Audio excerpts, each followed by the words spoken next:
Hello, I'm Patrice Natwami, and my task today is to design the perfect workplace with systemic change. So, here we go.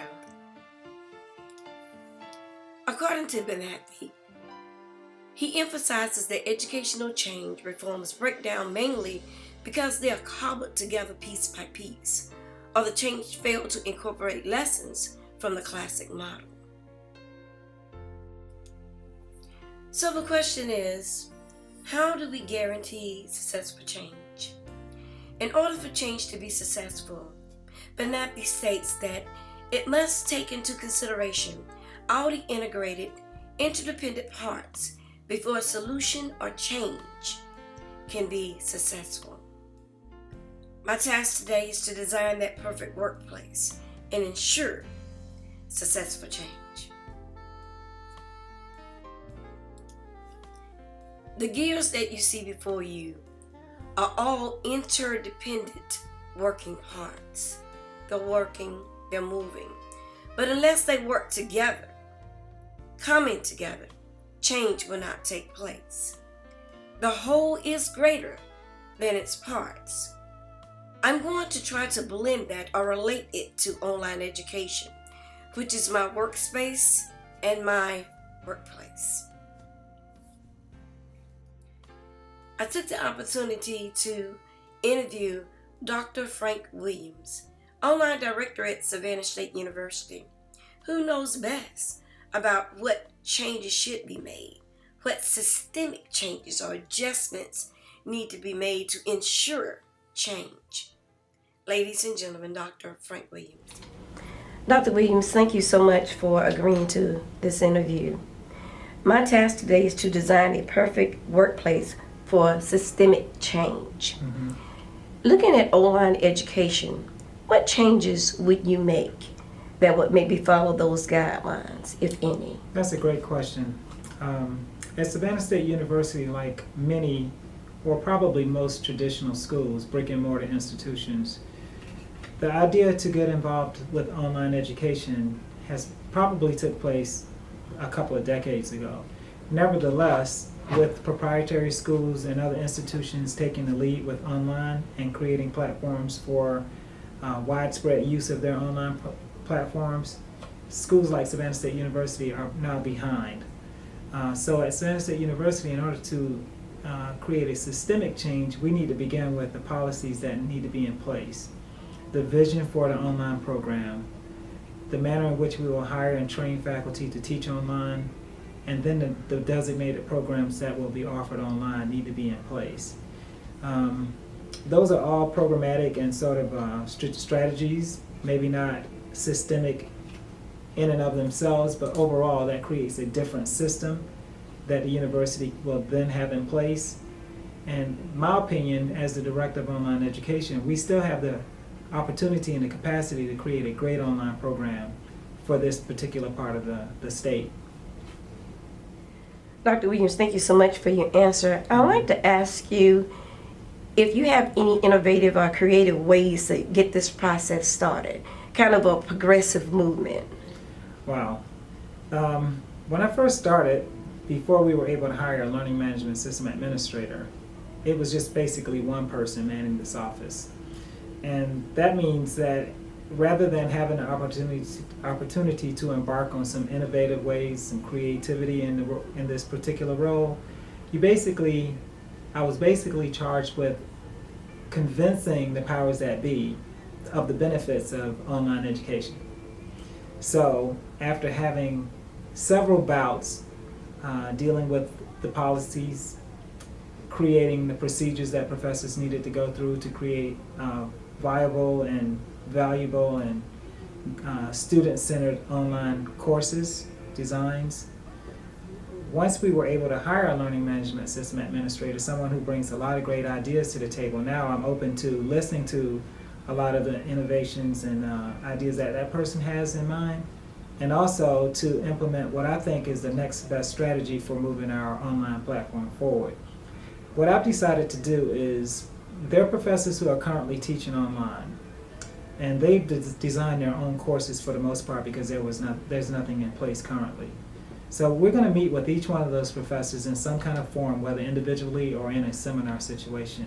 And we're going to try to get them to see the best practices, the manner in which they need to prescribe to SACS accreditation format for online courses.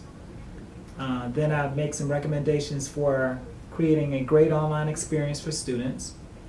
And if we can start convincing them one by one, then we'll have a cadre of people who already know the benefits of doing things the right way when it comes to online education.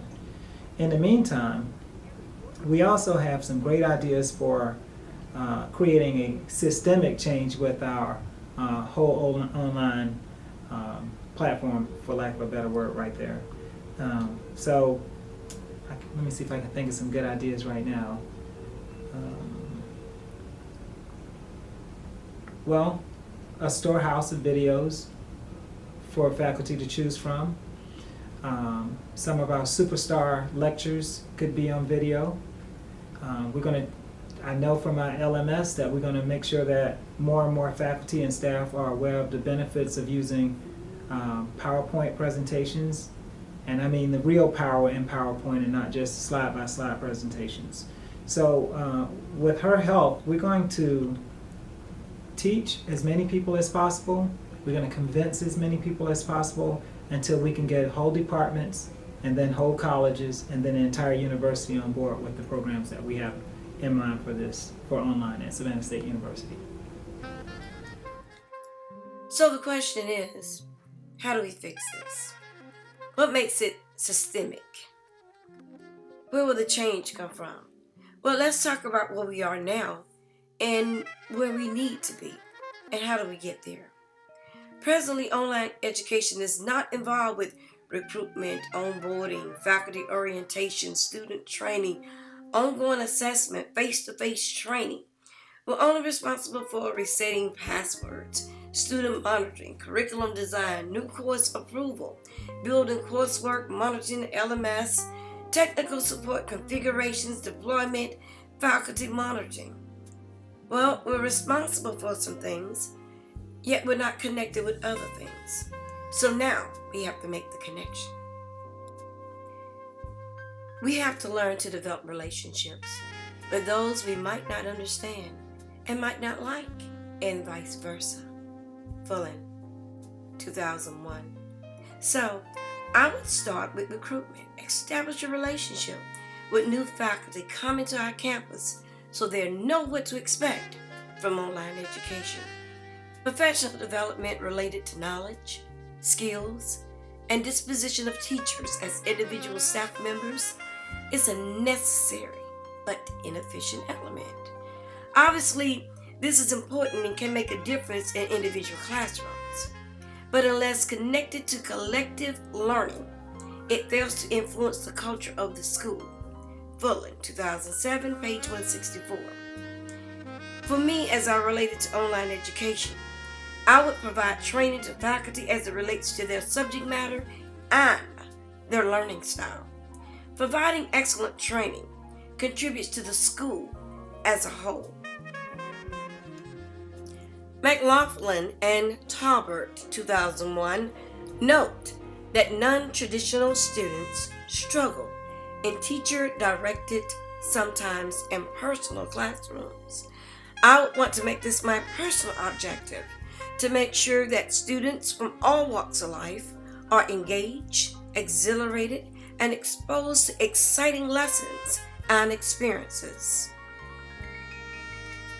We want to create innovative champions, and we want to support those champions that are innovative, that are now running with online education and the learning management system that we have in place.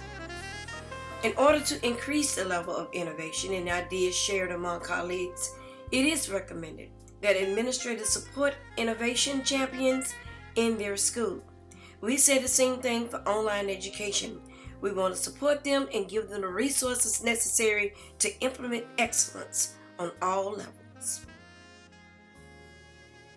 This would be my perfect workplace, where all things work together for good.